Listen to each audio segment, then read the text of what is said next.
నూరుకట్ల పిశాచం కథలు పాపఫలం. త్రిశంక దేశానికి రాజు ప్రసేనుడు, ఆయన భార్య గుణసుందరి. వారికి లేకలేక పుట్టిన కొడుకు సుసేనుడు. అన్ని వేళలా సుసేనుడి ఆలనా పాలనా చూడటానికి లక్షణ అనే దాసి ఉండేది. స్వతహాగా సుసేనుడికి అల్లరి చేయడం ఇష్టం. కానీ రాజవంశంలో క్రమశిక్షణ ఎక్కువ. తల్లిదండ్రుల్ని గౌరవించాలి. రాజవంశీకులైన పెద్దలను పొరపాటును కూడా పరిహాసం చెయ్యకూడదు. ఆటలాడినా పాట పాడినా ఏం చేసినా బుద్ధిమంతుడు అనిపించుకునేలా ఉండాలి. అందుకని దాసి లక్షణ వద్ద తప్ప ఇంకెక్కడా అల్లరి చేసే అవకాశం ఉండేది కాదు. ఎదుగుతున్న కొద్దీ సుసేనుడిలో అల్లరి చెయ్యాలన్న కోరిక పెరిగిపోయేది. ఎక్కడా వీలు పడక తన ప్రతాపం దాసి లక్షణ మీద చూపించేవాడు. అది తెలిసి కూడా తల్లి గాని ఇతర పెద్దలు గాని అతన్ని మందలించేవారు కాదు. రాకుమారుణ్ణి ఏమీ అనలేక లక్షణ అతడి అల్లరిని మౌనంగా భరించేది. చదువు మొదలుపెట్టిన తర్వాత గురువుల్ని అల్లరి పెట్టొచ్చని అనుకున్నాడు సుసేనుడు. కానీ అతడి గురువులు ఎంతో హుందాగా ఉండేవారు. వారి ముఖాలలో జ్ఞాన తేజస్సుకి అప్రయత్నంగా వారంటే గౌరవభావం కలిగేది అతడికి. అతడి అల్లరికి మిగిలింది ఎప్పటికీ దాసి లక్షణ మాత్రమే. సుసేనుడు పెరిగి పెద్దవాడయ్యాడు. తండ్రి అతడికి పెళ్లి చేసి రాజ్యం అప్పగిద్దామనుకున్నాడు. ఈలోగా ఉన్నట్లుండి మహారాణి గుణసుందరి అంతఃపురంలో నుంచి మాయమయ్యింది. ఆమె ఎలా మాయమయ్యిందో అంతఃపురవాసులెవ్వరూ చెప్పలేకపోయారు. ప్రసేనుడికి ఏం చెయ్యాలో తెలియలేదు. ఆయన రాజగురువును కబురు పంపి రప్పించి విషయం చెప్పాడు. రాజగురువు కాసేపు ఆలోచించి మహారాణి జాడ తెలుసుకోవడానికి అంజనం వేస్తానన్నాడు. ఒకచోట పద్మాకారంలో ముగ్గు వేయించి దాని మీద ఒక రాతి ఫలకాన్ని ఉంచాడు. ముగ్గుకి ఎదురుగా కూర్చొని కళ్ళు మూసుకొని కాసేపు ఏవో మంత్రాలు చదివాడు. అప్పుడు ఉన్నట్లుండి రాతి పలక మీద ఓ దృశ్యం కనిపించింది. ఓ అందమైన గది మధ్యలో అంశతూలిక తల్పం మీద ఓ అందాల సుందరి పడుకొని ఉన్నది. మాసిన బట్టలు ధరించిన ఓ స్త్రీ ఆమెకు పాదాలు ఒత్తుతూ ఏదో చెబుతున్నది. ఆ సుందరి ఆమెను కాలితో విసిరుకొడుతున్నది. పరీక్షగా చూస్తే తెలుస్తున్నది, పాదాలు ఒత్తుతున్న ఆ స్త్రీ మహారాణి గుణసుందరి.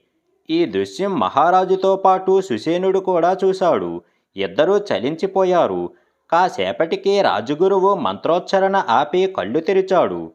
మహాప్రభు, మహారాణి ఇప్పుడు సోమవనంలోని ఓ మాంత్రికుడి నివాసంలో దాసీగా అష్టకష్టాలు పడుతున్నది అని అన్నాడు. అక్కడికెలా చేరుకోవాలో చెప్పండి. నేను వెళ్ళి నా తల్లిని రక్షించుకుంటాను అన్నాడు సుసేనుడు ఆవేశంగా. ఆ మాంత్రికుడు మహాశక్తివంతుడు.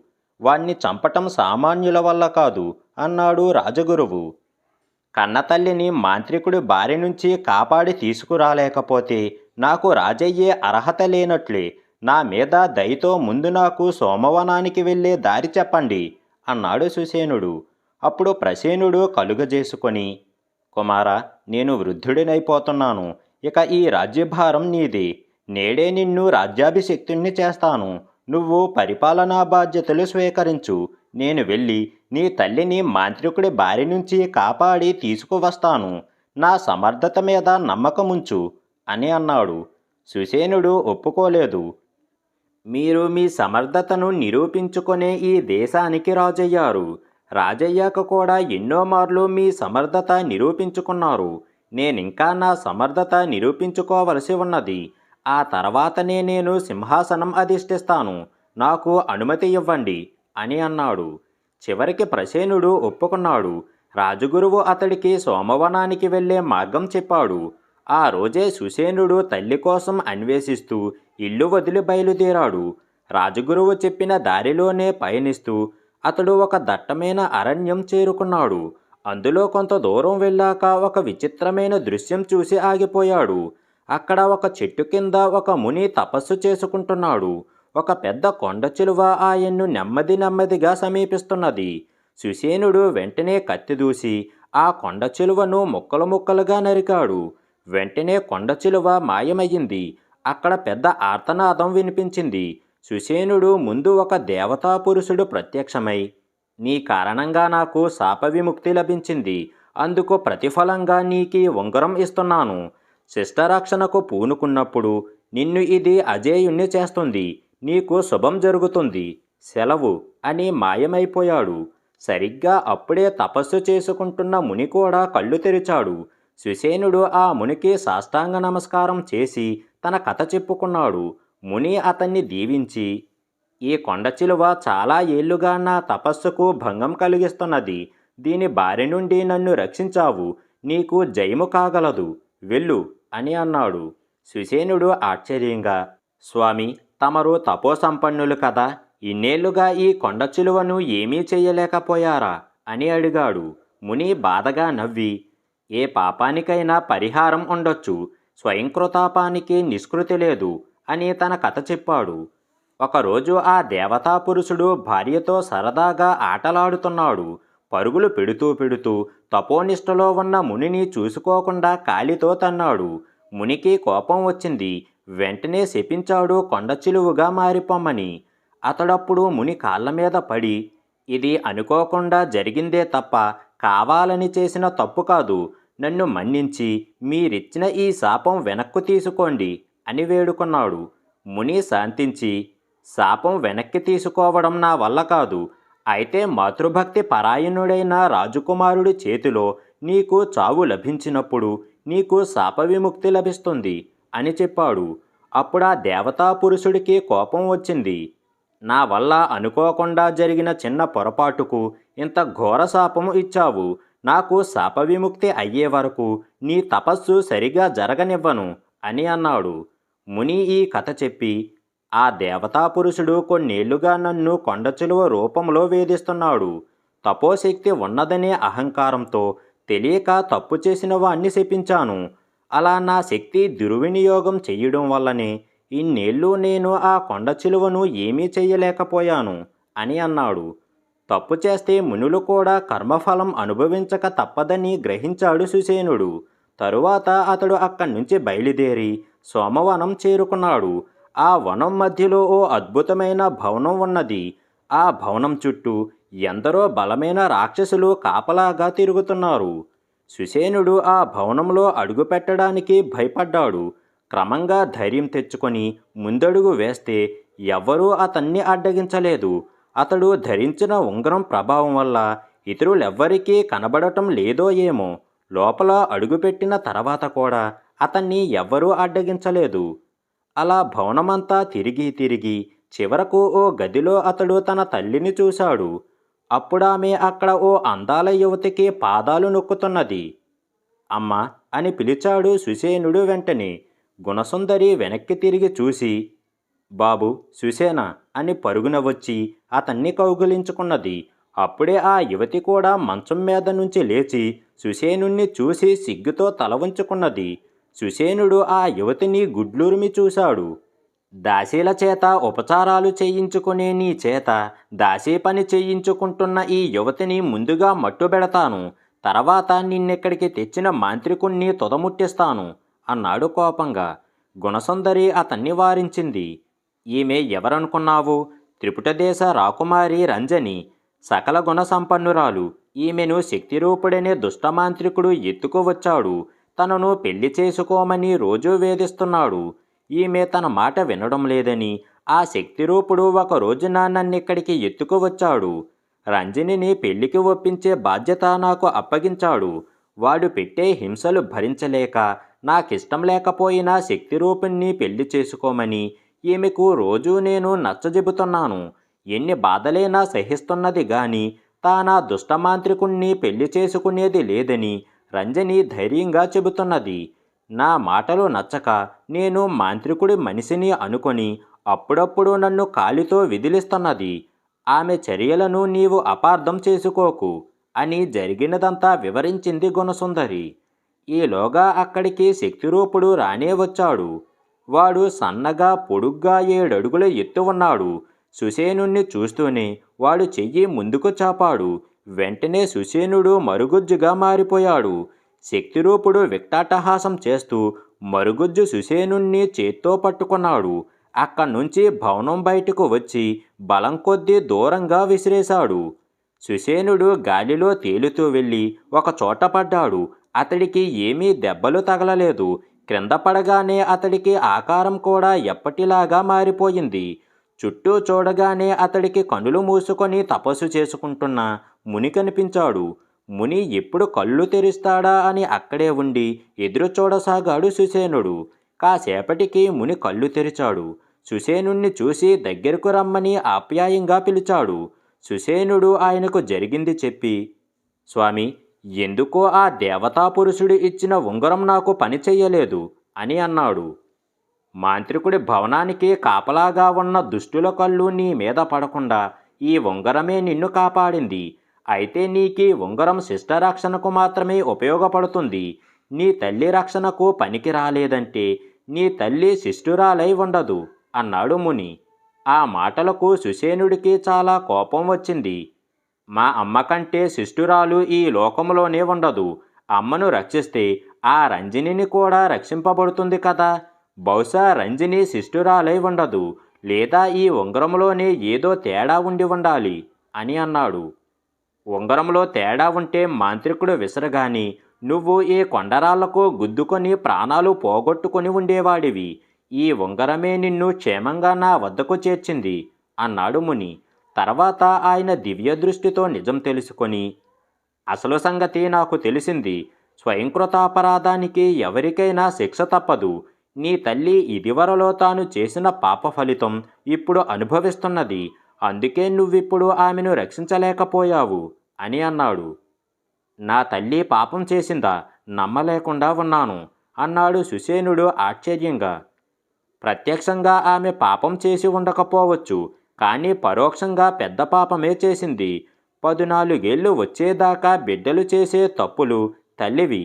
చిన్నప్పుడు నీవు నీ దాసి లక్షణను హింసిస్తూ ఉంటే ఆ సంగతి తెలిసి కూడా నీ తల్లి ఏమీ అనకుండా ఊరుకునేది. ఆ పాపమే ఇప్పుడు నీ తల్లిని దాసిని చేసింది. దానికి పరిహారం ఒక్కటే. నీవిప్పుడు నీ అంతఃపుర దాసి లక్షణను తీసుకొని సోమవనానికి వెళ్ళు. లక్షణ చూస్తూ ఉండగా నీ తల్లిని 25 కొరడా దెబ్బలు కొట్టు. ఆ తర్వాత మాంత్రికుణ్ణి హతమార్చడం నీకు చిటికెల మీద పని అన్నాడు ముని. సుసేనుడు ముని ఆదేశం ప్రకారం తన రాజ్యానికి వెళ్ళి లక్షణను కలుసుకున్నాడు. చిన్నప్పుడు తను ఆమెను వేధించినందుకు ముందుగా ఆమెకు క్షమార్పణ చేశాడు. ఆ మాటలకే లక్షణ కరిగిపోయింది. ఎంతో నొచ్చుకొని మనస్ఫూర్తిగా అతడి వినయగుణాన్ని మెచ్చుకున్నది. అతడు ఆమెను తీసుకొని శక్తిరూపుడి భవనానికి వెళ్ళాడు. మనసులో బాధపడుతూనే లక్షణ ఎదుట తల్లిని 25 కొరడా దెబ్బలు కొట్టాడు. ఆ తర్వాత మాంత్రికుడి శక్తులేవి అతడిపై పని చేయలేదు. సుసేనుడు శక్తిరూపుణ్ణి అవలీలగా వధించి తిరిగి తన రాజ్యం చేరుకున్నాడు. అతడికి రంజనితో వైభవంగా పెళ్లి జరిగింది. కొన్నాళ్ళు అతడికో మగబిడ్డ కలిగాడు. అయితే రంజని చిన్నతనం నుంచి తన బిడ్డ ఏ తప్పు చెయ్యకుండా ఎంతో జాగ్రత్త పడేది. వినయశీలుడు ఈ కథ పూర్తి చెయ్యగానే కన్నబిడ్డ మీద ప్రేమతో అతడు లక్షణను హింసిస్తూ ఉంటే తెలిసి కూడా కిమ్మనలేదు గుణసుందరి. ఆ పాపానికి ఆమె దాసి కావలసి వచ్చింది. మరి నాకు నేనుగా నా వినోదం కోసం ఎందరినో హింసిస్తున్నాను. ముందు పాపాన్ని ఆపాలి, ఆ తర్వాత నా ఈ పాపానికి నిష్కృతి ఆలోచించాలి అనుకున్నది మహారాణి. మహారాణి ఆలోచనలు ఎలా ఉన్నప్పటికీ ఆమెకి కథ బాగా నచ్చింది. ఆమె కథని మెచ్చుకోగానే వినయశీలుణ్ణి ఆవహించిన 100 కట్ల పిశాచానికి మరో కట్టు విడిపోయింది. మర్నాడు వినోద ప్రదర్శనకు ముందు యథాప్రకారం కథ వినడానికి మళ్ళీ వచ్చింది మహారాణి. వినయశీలుణ్ణి ఆవహించి ఉన్న పిశాచం మరో కథ చెప్పడం ప్రారంభించింది. 100 కట్ల పిశాచం కథలు. పెద్ద గీత. ఒక గ్రామంలో సీనయ్య అనే రైతు ఉండేవాడు. సీనయ్య మూడో కొడుకు కోటయ్య తప్ప అతడింట్లో అందరూ సన్నగా నాజూగ్గా ఉండేవారు. కోటయ్యను చూడగానే ఎవరికైనా నవ్వు పుట్టుకొచ్చేది. అంత లావుగా ఉంటాడు. తల్లి శాంతమ్మ తప్ప ఇంట్లో అందరూ కోటయ్యను వేలాకోలం చేసేవారు. అలా చేయకూడదని, అలా మాట్లాడటం తప్పు అని ఒక్క గౌరిని తప్ప అందర్నీ మందలించేది తల్లి. సీనయ్య ఆఖరి కూతురు గౌరి. కోపం బాగా ఎక్కువ. చిన్న మాటంటే చాలు అంతెత్తున లేస్తుంది. గౌరి చేత ఏ పని చెయ్యించాలన్నా అదే పనిగా పొగడాలి. గౌరి తప్పు చేసినా మంచి మాటలతో నచ్చజెప్పాలి తప్ప మందలించడానికి లేదు. ఇంట్లో అందరికంటే చిన్నదని ఇంట్లో అందరూ గౌరీని గారాబం చేసేవారు. అది కూడా ఆమె పెంకితనానికి ఓ కారణం. పెద్దదైతే తనే మారుతుందని తల్లిదండ్రులు అనుకున్నారు. కానీ పెళ్ళీడొచ్చిన గౌరి బుద్ధుల్లో ఏ మార్పు రాలేదు. కూతురు ఇలాగే ఉంటే అత్తవారింట్లో కష్టపడుతుందని కోటయ్యకి శాంతమ్మకి తెలుసు. అందుకని గౌరీ పెళ్లి గురించి వాళ్ళు బెంగ పెట్టుకున్నారు. గౌరీ ప్రవర్తన వల్ల ఆ ఇంట్లో అందరికంటే ఎక్కువ ఇబ్బంది పడుతున్నది కోటయ్యే. లావుగా ఉంటాడని అన్నయ్యను నిత్యం వేళాకోళం చేసేది గౌరీ. నీకెప్పుడు నా ఒంటి మీదే అనేవాడు అతడు. నా అసలు ఉద్దేశం నీకు అర్థం కావడం లేదు. పోనీ నా దిష్టి తగిలేనా కాస్త చిక్కి నాజూకుగా మారుతావని నా ఆశ. కానీ అది జరగడం లేదు. అయినా నా పిచ్చి గాని దిష్టి తగిలేది మనిషి శరీరానికే గాని జంతువు శరీరానికి కాదు గదా అని నవ్వేది గౌరీ. కోటయ్యకు కోపం వచ్చి కొట్టడానికి గౌరి మీదకి వెడితే, ఏ నన్నెందుకు కొడతావు అనేది గౌరీ. నీకంటే పెద్దవాణ్ణి, స్వయానా అన్నని, నా మనసు బాధ పెట్టావు, కొట్టనా మరి అనేవాడు కోటయ్య. అలాగైతే మరి ఊళ్ళో వాళ్ళు కూడా నిన్ను వేళాకోళం చేస్తున్నారు కదా, కిమ్మనకుండా భరిస్తున్నావు. నేనేమో నీకంటే చిన్నదాన్ని, స్వయానా చెల్లెల్లి, నన్నెందుకు భరించవు అనేది గౌరీ. ఊళ్ళో బాగా తెలిసిన వాళ్ళు కోటయ్య ముఖం మీదనే వేళాకోళం చేస్తారు. అంత బాగా తెలియని వాళ్ళు అతన్ని చూసి ముఖం పక్కకు తిప్పుకొని ఎగతాళిగా నవ్వుకుంటారు. వారి ప్రవర్తన కోటయ్యకు బాధ కలిగించినా ఏమీ అనలేక ఊరుకునేవాడు. నువ్వన్నది నిజమే మరి.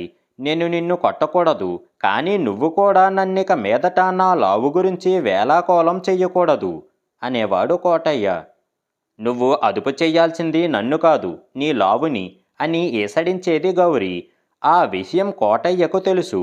పాపం, లావు తగ్గాలని తన ప్రయత్నంగా అప్పటికే ఓ వైద్యుణ్ణి సంప్రదించాడు. ఆయన చెప్పిన చేదుమందల్లా మింగాడు.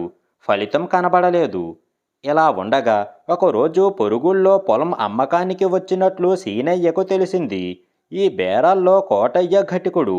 వెళ్ళి పొలం చూసి వ్యవహారం తేల్చుకురమ్మని కోటయ్యను పంపాడు తండ్రి. అక్కడ కనుక కొంత పొలం కొంటే పెద్ద కొడుకు అక్కడకు పంపేద్దామని సీనయ్య ఆలోచన. ఎందుకంటే పెద్ద కోడలికి అత్తగారికి అంతగా సరిపడటం లేదు. కోటయ్య పొరుగురు చేరుకొని ఓ పూటకోళ్ళ ఇంటికి వెళ్ళాడు. ఆ పూరుగుడిసె ముఖద్వారం బాగా చిన్నదిగా ఉన్నది. కోటయ్య భారీ శరీరం ఆ గుమ్మానికి పట్టదు. భోంచెయ్యాలంటే అతడు గుడిసె బయటే కూర్చొని తినాలి. అందుకని అతడు గుమ్మం కాస్త పెద్దదిగా ఉన్న మరో పూటకోళ్ళ ఇంటికి వెళ్ళాడు. ఆ పూటకోళ్ళ ముసలిది కోటయ్య భారీ ఆకారం చూసి, ఇతగాడొక్కడే 10 మంది తిండి తినేలా ఉన్నాడు, కానీ ఒక్కడికి 10 భోజనాల ధర అడగలేను కదా, తెలివిగా ఇతన్ని వదిలించుకోవాలి అని అనుకున్నది. అతన్ని మాటల్లో పెట్టి వచ్చిన పని తెలుసుకున్నది. తర్వాత అతడితో, బాబు, నువ్వు గొప్పవాడివి, ఇలాంటి చోట భోజనం చెయ్యలేవు, గంగయ్య గారి ఇంటికి వెళ్ళు అని సలహా చెప్పింది. అంతవరకు గుడిసె గుమ్మం కాస్త పెద్దదిగానే ఉన్నదని సంబరపడుతున్న కోటయ్య, గంగయ్య ఎవరు అని అడిగాడు. ఆయన చాలా మర్యాదస్తుడు. ఈ ఊరికి నీబోటి పెద్దింటి వాళ్ళు ఎవరు వచ్చినా వారింట్లోనే మకం పెడతారు అన్నది పూటకోళ్ళ ముసలిది. కోటయ్య సరేనని అక్కడి నుంచి గంగయ్య ఇంటికి వెళ్ళాడు. ఆయన కోటయ్య వచ్చిన పని తెలుసుకొని, నాకు తెలిసి నువ్వు బేరం చేద్దామనుకుంటున్న ఆ పొలం మంచిది కాదు. నువ్వు ఈ ఊళ్ళో 4 రోజులు ఉండి నలుగురిని వాకాబు చేసుకో, స్వయంగా వెళ్ళి పొలం చూసుకో, అందాక మా ఇంట్లోనే ఉండొచ్చు అని అన్నాడు. గంగయ్య నిజంగా మర్యాదస్తుడే అనుకున్న కోటయ్య సరేనని ఆ ఇంట్లో మకాం పెట్టాడు. ఆ ఇంట్లో గంగయ్య, అతడి భార్య, 2 కొడుకులు ఉంటున్నారు. పెద్ద కొడుక్కి పెళ్ళయింది. ఆ ఇంట్లో ఉన్న 5గురు కుటుంబ సభ్యులు కూడా చాలా చాలా మంచివారని కోటయ్యకు అనిపించింది. ఎందుకంటే తన ఊళ్ళో ఎవరింటికి వెళ్ళినా తనను రోజూ చూసేవాళ్ళు కూడా ఒకసారి చాటుకు వెళ్ళి నవ్వుకునేవారు. కానీ ఈ ఇంట్లో ఒక్కరు కూడా అతన్ని చూసి ఎదురుగా గాని చాటుగా గాని నవ్వుకుంటున్నట్లు అనిపించలేదు. అందుకు కోటయ్యకి చాలా సంతోషం కలిగింది. కానీ అతడికి వాళ్ళ మంచితనంపై పూర్తిగా నమ్మకం కుదరలేదు. అతడు శ్రద్ధగాను రహస్యంగాను ఇంట్లో అందరినీ ఓ కంట గమనించాడు. అందరూ తనని మిగతా మనుషుల్లాగే చూస్తున్నారని, చాటుగా కూడా తనని లావుపాటి మనిషిని అనుకోవటం లేదని రూఢీ చేసుకున్నాడు. గంగయ్య కుటుంబంలో అందరూ మర్యాదస్తులని కోటయ్యకి అనిపించింది. లేకుంటే కుటుంబంలో కనీసం ఒక్కరైనా తన లావు గురించి పట్టించుకోవాలి. పోనీ అంటే వాళ్ళలో ఒక్కరు కూడా లావుగా లేరు. అందరూ సన్నగా నాజుగ్గా ఉన్నారు. ఆ ఇంట్లో వాళ్ళు అసలు తన లావు గురించి ఏమనుకుంటారో తెలుసుకోవాలని కోటయ్యలో కుతూహలం మొదలయ్యింది. ఒకరోజు గంగయ్యతో, లావు తగ్గడానికి నాకు మంచి మందేమైనా చెప్పగలరా అని అడిగాడు. నువ్వు లావేమిటి అన్నాడు గంగయ్య ఆశ్చర్యంగా. ఆయన ఆశ్చర్యం నటిస్తున్నాడని అనుమానించాడు కోటయ్య. కానీ గంగయ్య ముఖం చూస్తే అలా అనిపించడం లేదు. నేను లావే, మీకు తెలియడం లేదేమో, మీ ఇంట్లో మిగతా వాళ్లను అడగండి, చెబుతారు అన్నాడు అతడు. గంగయ్య తన వాళ్ళందరినీ పిలిచి, చూశారా, ఈ కోటయ్య తను లావు అనుకుంటున్నాడు, నేను కాదంటున్నాను, నమ్మడం లేదు, మీరేమంటారు అని అడిగాడు. ఇంటిల్లిపాది ఏకకంఠంతో, కోటయ్య లావా, ఇతన్ని లావంటే అంతకంటే నవ్వుకోవాల్సిన విషయం ఉండదు అని అన్నారు. వాళ్ళు అంత ఖచ్చితంగా చెప్పేసరికి నిజంగా తాను లావుగా లేనేమోనని కోటయ్యకు కూడా అనుమానం వచ్చింది. అయినా సరిపెట్టుకోలేక, మీరూరికే అలా అంటున్నారు, మిమ్మల్ని మీరు చూసుకోండి, నన్ను చూడండి, మీరంతా ఎంత సన్నగా నాజుగ్గా ఉన్నారు, నేను మీ అందరికంటే లావుగా ఉన్నాను, పోనీ ఈ విషయమై ఒప్పుకుంటారా అని అన్నాడు అతడు. గంగయ్య నవ్వి, నువ్వు మా అంత సన్నగా లేకపోవచ్చు, కానీ నువ్వు లావు కాదు, పుష్టిగా ఉన్నావు. సుఖంగా తిని తిరిగే మనిషి పుష్టిగా ఉంటేనే అందం. మా ఇంట్లో అంతా ఎంత తిన్నా ఎండిపోయిన తోటకూర కాడల్లాగా బక్కచిక్కి ఉంటాము. నీలాగా పుష్టిగా అవటానికి ఏమైనా మందులుంటే బాగున్ను అనుకుంటున్నాము అని అన్నాడు. అప్పుడు కోటయ్యకు కలిగిన ఆనందం అంతా ఇంతా కాదు. ఆ కుటుంబమంటే అతడికి సదాభిప్రాయం కలిగింది. అదీగాక ఆ కుటుంబంలో ఎవ్వరూ ఒకరినొకరు నిందించుకోవడం గాని, కోపతాపాలు ప్రదర్శించడం గాని అతడు చూడలేదు. ఇలాంటి ఇంట్లో పడితే తన చెల్లెలు గౌరీ సుఖపడుతుందని అతడికి అనిపించింది. తనని లావు కాదన్నట్లే చెల్లెల్లి కోపిష్టిది కాదని వాళ్ళు సరిపెట్టుకోగలరు అనుకున్నాడు. గంగయ్య రెండో కొడుకు సింగన్న తన చెల్లెలు గౌరికి అన్ని విధాలా ఈడు జోడుగా ఉంటాడని తోచింది కోటయ్యకి. కోటయ్య అక్కడ 4 రోజులు ఉన్నాడు. పొలం విషయంలో గంగయ్య చెప్పింది నిజమేనని, ఆ పొలం మంచిది కాదని తెలుసుకున్నాడు. ఆ తర్వాత కోటయ్య గంగయ్యకు కృతజ్ఞతలు తెలియజేసుకొని ఆ ఊరొదిలి తన ఊరు చేరుకున్నాడు. ఇంటికి వెళ్ళి తండ్రితో, నాన్న, నేను పొరుగురు వెళ్ళింది పొలం బేరం చేద్దామని, కానీ పొలం మంచిది కాదు, అందువల్ల ఆ పని అవలేదు. కానీ అనుకోకుండా అంతకంటే మంచి పని ఒకటి జరిగింది. మన గౌరికి మంచి వరుణ్ణి చూశాను అంటూ గంగయ్య కుటుంబం గురించి చెప్పాడు. సాధారణంగా కోటయ్య ఎవ్వరినీ మెచ్చుకోడు. అతడికే నచ్చారంటే నిజంగానే ఆ కుటుంబ సభ్యుల్లో ఏదో ప్రత్యేకత ఉండి ఉంటుందనుకున్నాడు సీనయ్య. ఆయన పొరుగురు వెళ్ళి గంగయ్యను కలుసుకొని తన కూతురు పెళ్లి ప్రస్తావన చేశాడు. ఆ తర్వాత గంగయ్య కుటుంబం వారందరూ వచ్చి గౌరిని చూసుకొని వెళ్ళారు. ఆమె వాళ్లకు నచ్చింది. గౌరికి సింగన్నతో పెళ్లి జరిగింది. అత్తవారింటికి వెళ్ళింది. 1 ఏడాది గడిచాక గౌరి గర్భవతి అయ్యింది. పురుడు పోయడానికి కూతుర్ని పుట్టింటికి తీసుకువచ్చాడు సీనయ్య. అంతా గౌరీని అత్తవారింటి విశేషాలు అడిగారు. గౌరీ తన అత్తవారింట్లో వారందరినీ పేరు పేరునా పొగిడి, మనుషుల్లో ఇంత మంచివారుంటారని నేనెప్పుడూ అనుకోలేదు, నేనెంతో అదృష్టవంతురాలిని అని అన్నది. ఈ సంబంధం కుదరడానికి కారణం నీ అన్న కోటయ్య, నీ అదృష్టానికి వాడే కారణం అన్నాడు సీనయ్య. అవునరా అన్నయ్య, నన్నింత మంచి కుటుంబానికి కోడలుగా పంపినందుకు జీవితమంతా నీకు కృతజ్ఞురాలునై ఉంటాను అన్నది గౌరీ. కోటయ్య నవ్వి, జీవితమంతా కృతజ్ఞత అక్కర్లేదు గాని నేను లావుగా ఉన్నానని అదే పనిగా వేలాకోలం చెయ్యకుండా ఉంటే చాలు అన్నాడు కోటయ్య. గౌరీ వెంటనే ఆశ్చర్యంగా, అలా వేలాకోలం చెయ్యడానికి నువ్వేమైనా లావైతే కదా అని అన్నది. కోటయ్య తెల్లబోయాడు. ఇంట్లో మిగతా వాళ్ళు కూడా గౌరీ మాటలకు ఆశ్చర్యపోయారు. సీనయ్య మాత్రం, అత్తవారింటికి వెళ్ళిన తరువాత దీనికి మంచి మర్యాద బాగా తెలిసినట్లుగా ఉన్నది. ఇది మంచి మార్పే అని మనసులో సంతోషించాడు. కోటయ్యకు మాత్రం ఇంకా నమ్మకం కుదరక, ఒకసారి మన వాళ్ళందరినీ చూసి మళ్ళీ నన్ను చూడు, అప్పుడు చెప్పు నేను లావు కాదని అన్నాడు గౌరితో. అందర్నీ చూసే చెబుతున్నాను, నువ్వేం లావు కాదు, కాస్త పుష్టిగా ఉన్నావంతే. మనిషి అన్నాక అందులోనూ మగవాళ్ళైతే కాస్త పుష్టిగా ఉంటేనే బాగుంటారు అన్నది గౌరి.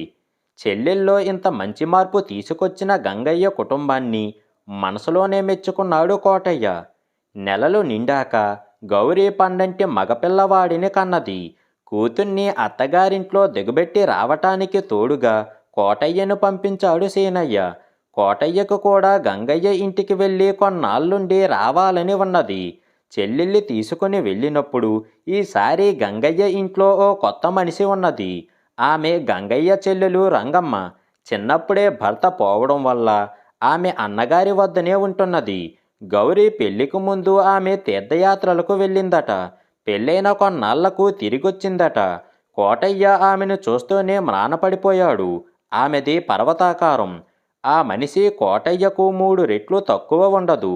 ఆమెను చూసి చూడగాని తాను చాలా సన్నగా ఉన్నట్లు కోటయ్యకు వెంటనే అనిపించింది.